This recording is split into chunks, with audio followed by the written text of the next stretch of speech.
Yep, it's finally time to test out the popcorn, fellas. Okay.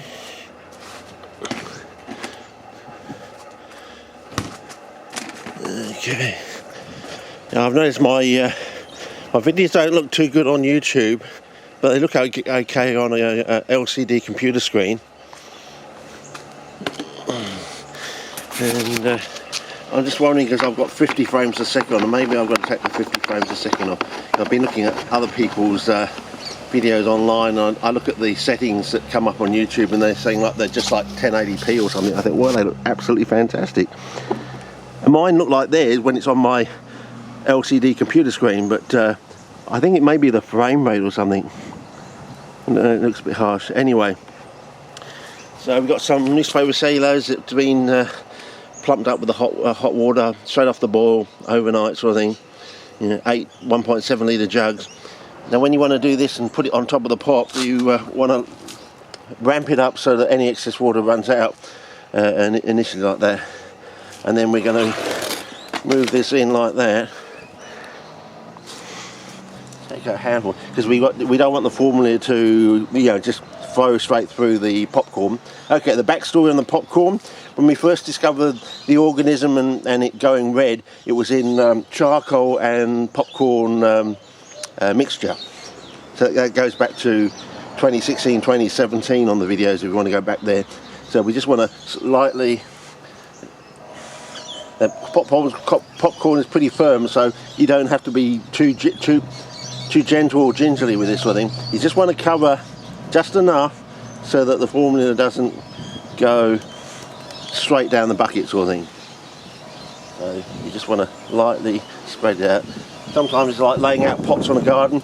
You've just got to spread it out first, get a lie of the land, sort of thing, of how much you want, and fill in all those extra gaps at the edges, sort of thing. So, you know, it's not like with the polystyrene foam beading, where you have to put the a bit of paper toweling on top and be very gingerly initially, and then once you've got a bit of a firm, stable layer, then you can start, you know, going your normal sort of thing. So just,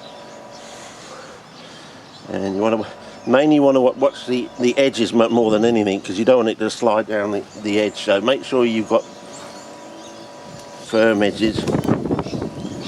It's like a skin on a drum, basically. When you go doing the polystyrene foam beads, you want a nice tight skin, and that depends on the surround of the edge, basically. So when you're doing that, so you start off gingerly, get a nice firm surface, and then you can do your stuff. Now, got the occasional one there, and yeah. So the idea, we're going to put our mineral layer on the top here. This here is just to support that, and then basically the organic is the popcorn underneath. And you'll be surprised how slowly popcorn breaks down, you see. And you might want to look up Zea mays. You might want to look up how it was involved in the Three Sisters, in the American Red Indian culture. He used to grow peas, squash and maize together. It's quite interesting, but there's also some very interesting microbial biology that goes on with maize plants, sort of thing, and also with giant sunflowers, I think. They're these ones that were bred in Russia to be giants, basically. There's a lot of interesting microbiology that goes on with the roots there as well. But basically that's that. Now we're just going to, we've lost the sun, bugger. What are we going to, oh yeah, we've got some cloudage coming, a bit of dinklage on the horizon. You Game of Thrones fans. So yeah, anyway, we'll see how we go. And so I just get my little space.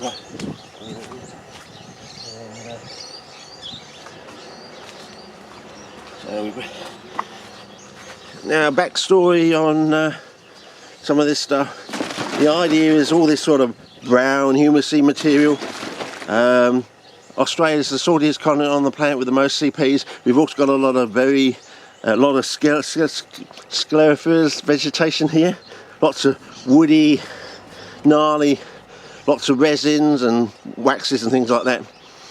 Now, the soils get really waxy, and the idea of these sort of brown materials, like I say your sea salt solution and things like that, the sea salt, and the name's it's in the name basically. Now the idea is these browny, humusy materials are very water repellent, very waxy sort of thing. But when you add salt to it, from the saltiest continent on the planet, with the most CPs, you turn that waxiness. It's like a saponification process, a soaping up process. It's almost like it turns it into a detergent.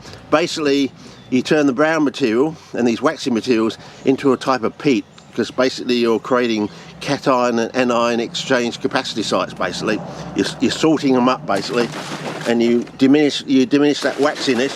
So give it. Oh, I should have gone to spot culling. Bugger. Yeah. Thought so. Okay, now we're on spot culling. So give it a good old shake, and then we do this. So this brown material here is very waxy, sort of thing. But because we've got salt in it, it will convert that waxiness. It sort of like soaps it up basically. It turns it into like a detergent in a way. In other words, with basically this is the working theory we're working on. Turns it into lots of cation and anion exchange capacity. Because as you probably know, peat, whose highest micronutrient element is copper, strange enough, and look up coal. Cobalt, which is related to copper, was first discovered in coal mines, and you can go from peat to lignite to coal. So a peatiest coal basically. So you can see there are connections there. Cobalt is worse than copper, but you can get around it. But it's also an important element for things like peas and beans and all these things that use nitrogen fixation. So you might want to look into that. That's not quite level, but it's good enough. Very close. So what I can do is just put a little bit of plastic piping underneath one of those, just one of those thin ones, and that will be enough to level it up. But I'll do that once it's drained through sort of thing. Give it a quick flush. Along with our process, it gets rid of any excess salt, but the rest is all bound to the brown material basically.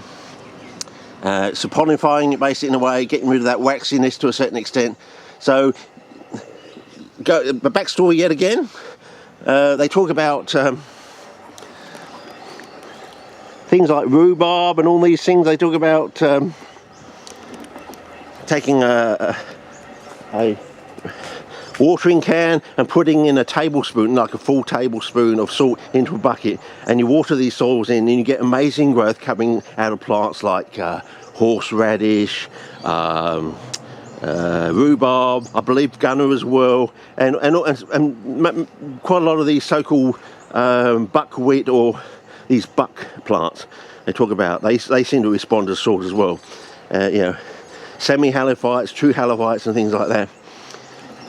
I suggest you might want to get some of this sea salt solution, put it on your spot or garden or patch or something, leave it there for say 3 days, and then water it. Then water the area with do the standard thing that they talk about, watering the area with a watering can full of a tablespoon of salt. So I think just the once, and that should convert all the brown material that's in the sea salt basically into an artificial peat basically. So it will sort of engender the brown material, it will take away its waxiness and engender it with so-called cation and anion exchange capacity sites, or give it a salt index basically turn it into an artificial peat basically.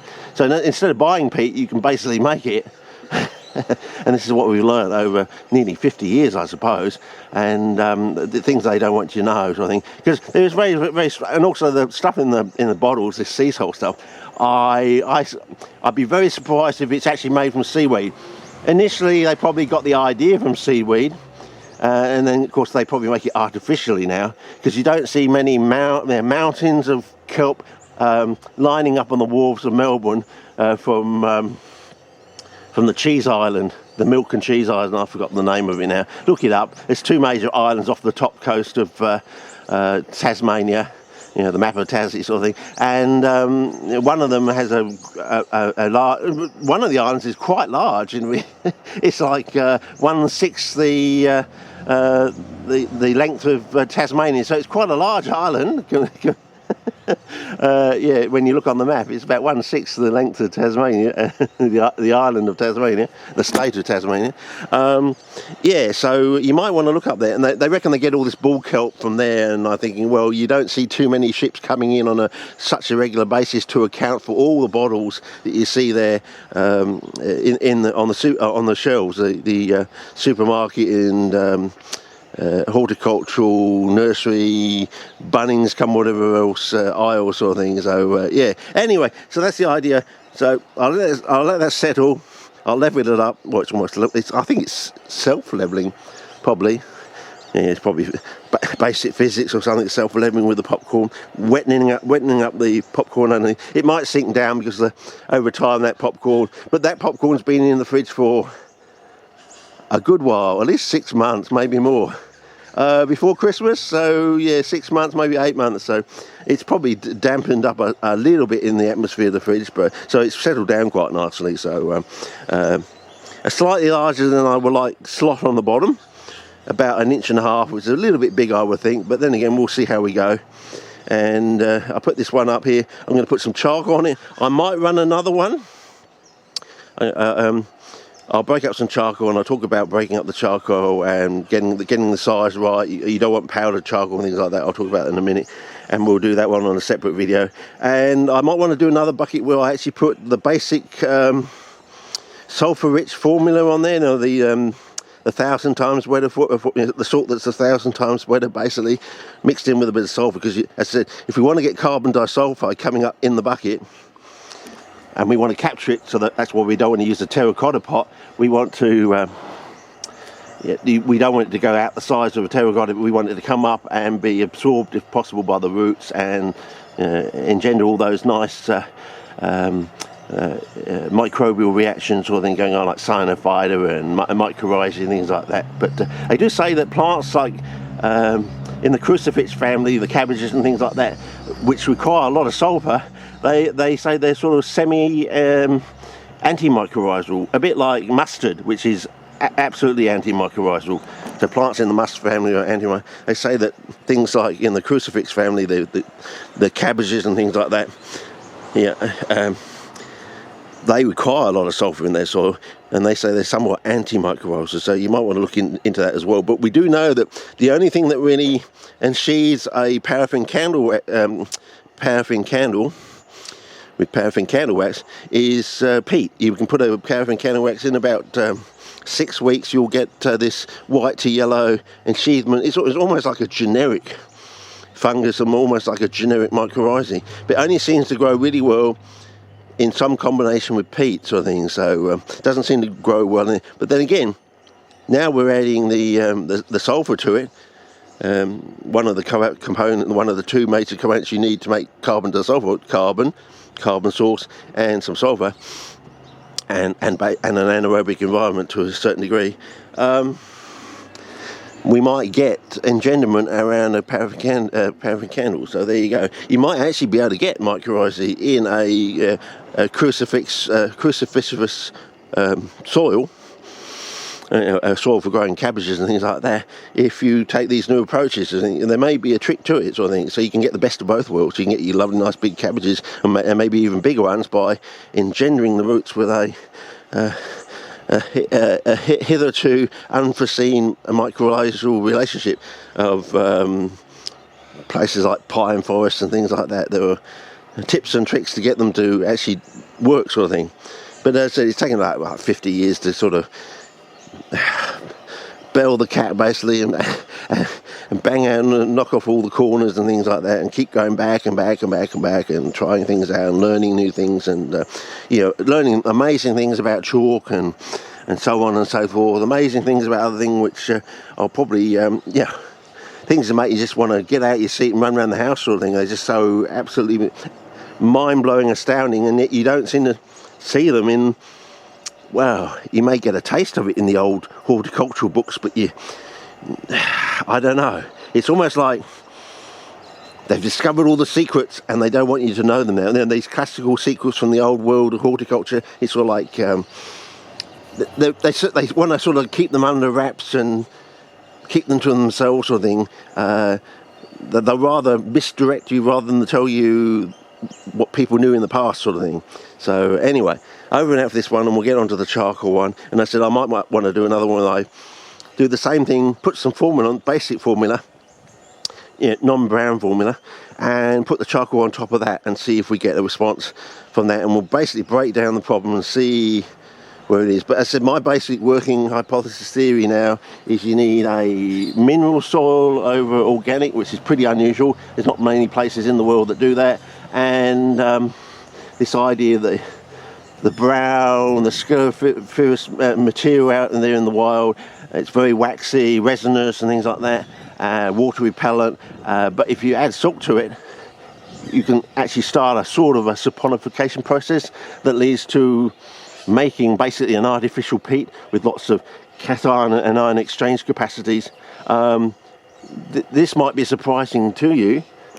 If normal peat, so say you take a litre of peat, the amount of salt that can hold is about 1/4 its volume in grams, basically. So 1 litre of peat can hold about 250 grams of salt to it, but it takes about 6 to 8 weeks for it to totally bind on. If you do it just quickly overnight or a couple of days, it doesn't get up to that level. But if you leave it for 6 to 8 weeks, something, it can actually get up to like 250 grams to the litre sort of thing of salt on there. And of course you flush it out. See, I think this is one of the things that people don't seem to talk about when they flush their coir and all this other stuff.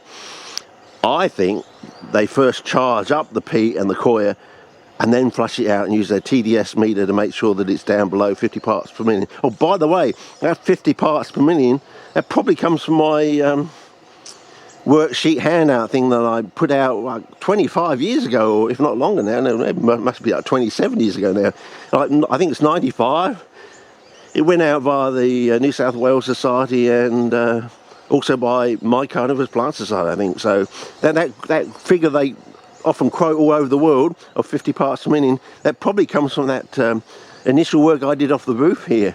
They were using a parts per million test kit and all that. They were working how much you got off a calciferous tiled roof sort of thing. So that basic work has probably come through me all those years ago when I was just sort of basically cutting my teeth, basically. I was halfway through my CPE development story sort of thing, so I was cutting my teeth back then with just the basics, learning, how much salt. So for example, CPs, you can go down the beach and get some seawater, and they can handle 1/12 to about 1/10 seawater. So 1 in 12, so you cut it by down to 12. And also 1 in 10 sort of dilution sort of thing. So you take 1 part of seawater and 11 parts of distilled water, and so on and so forth, between a 1/12 and a 1/10 basically. A 1/10 is stronger than a 1/12, see. So we'll start off with the 1/12, and you should find that it doesn't actually damage the CPs too much. So that was one of the first eye-opening things. The other was that some things like calcium nitrate, calcium chloride, didn't affect the plants too much in low doses sort of thing. And of course there was some connection to the Orchid Society. They use calcium nitrate in their plants all the time sort of thing. And of course there's this recommendation of using I think we got some troubles. I think we got some leakage, fellas. Yeah, we got some leakage. Okay, yeah, we got some leakage. I think we can just put a bit in there, block it up, and we might have some down there too. Oh well, it was a try. Gas bagging too much, not paying close attention. But yeah, so anyway, we'll see how we go. Might be able to plug those little things up and still make use of it and see how we go. I mean, it's an initial experiment, You can see the idea is definitely there. But anyway, as I said, they used to... here we go. Let's plug that hole. And it was a good idea at the time. and make use of it that way as well. And there's also a bit of a hole, a little bit more over there. So okay, we might be able to rescue it and still run the experiments on it. But as I said, I thought the popcorn was going to sink down slowly, but it's a try. I mean, if you don't try, if nothing comes from nothing, you've got to try to learn. But I certainly like the colour anyway. So yeah, we'll give